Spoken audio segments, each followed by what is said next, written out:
Bonjour les TSSP. Donc aujourd'hui on va partir à la découverte des fonctions du pancréas.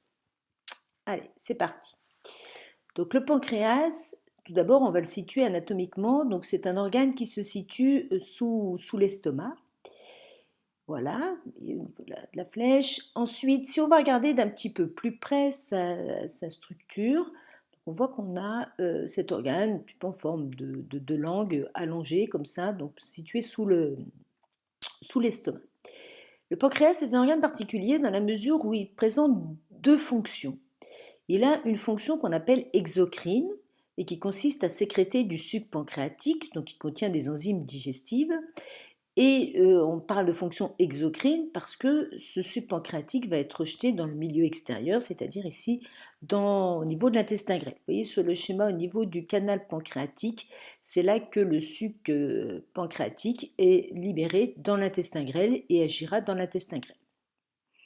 Ensuite, il a une autre fonction qui est une fonction cette fois-ci endocrine, c'est-à-dire qu'il va sécréter des hormones et notamment les hormones de la régulation de la glycémie, ce qui va nous intéresser pour l'instant. Cette fonction, on l'appelle endocrine. Je vous rappelle la définition d'une hormone. Donc, c'est une substance, donc c'est une molécule sécrétée donc par une glande et qui est libérée dans le milieu intérieur, cette fois-ci, donc libérée dans le sang, d'où le terme d'endo. D'accord? Alors, si on regarde un petit peu ce qui se passe, cette structure donc du pancréas en coupe, on voit qu'il est constitué, vous voyez, de structures ici qui vont être des îlots, ce qu'on va appeler des îlots de Langerhans. Vous voyez, se dessinent d'autres structures donc, qui vont entourer ces îlots de Langerhans. Et on a vu qu'il y avait deux fonctions, et ces deux fonctions vont également être réalisées par deux types cellulaires différents. C'est-à-dire qu'on va avoir ce qui se dessine en rouge là pour l'instant, donc les acinies qui vont sécréter le suc pancréatique. Donc vous voyez les cellules ici tout autour et au centre, elles vont dessiner un canal dans lequel vont être libéré le suc pancréatique. Et ce que vous avez entouré en noir donc correspond aux îlots de Langerhans qui, eux, vont avoir une fonction au contraire endocrine. Donc voilà, les acinies donc, qui vont jouer un rôle dans la sécrétion de suc pancréatique.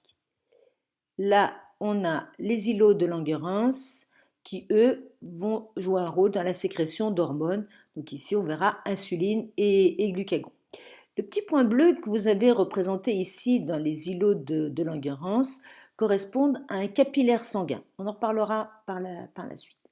Donc on va s'intéresser, nous, essentiellement à la fonction endocrine du pancréas, donc qui va être assurée par les cellules donc des îlots de Langerhans.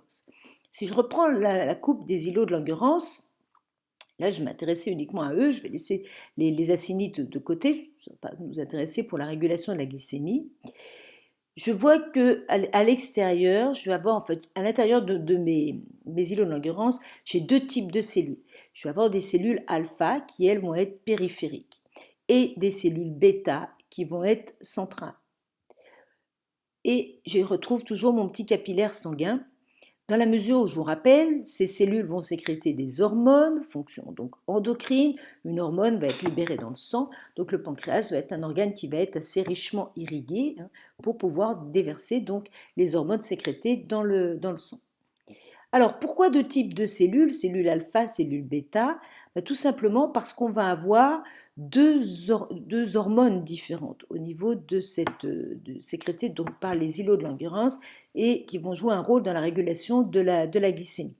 Les cellules alpha vont sécréter le glucagon, qui va être une hormone hyperglycémiante. Une hormone hyperglycémiante est une hormone qui va augmenter la glycémie, c'est-à-dire la concentration en sucre dans le sang, glucose dans le sang, qui est, je vous rappelle, en moyenne de 1 g par litre. A l'inverse, les cellules bêta, elles vont sécréter l'insuline, donc qui est une autre hormone, qui elle est une hormone qui va avoir une fonction hypoglycémiante, donc cette fois-ci qui va faire baisser la glycémie. Vous voyez déjà ces deux hormones, une hyperglycémiante, une hypoglycémiante, donc on peut voir déjà cette fonction antagoniste donc de ces deux hormones. pour pouvoir réguler donc cette glycémie à une valeur constante. On va en avoir une qui va augmenter la glycémie, l'autre qui va baisser la glycémie. Ce qu'on verra après, c'est comment tout ça est régulé et qu'est-ce qui fait qu'on va avoir sécrétion de telle ou telle hormone.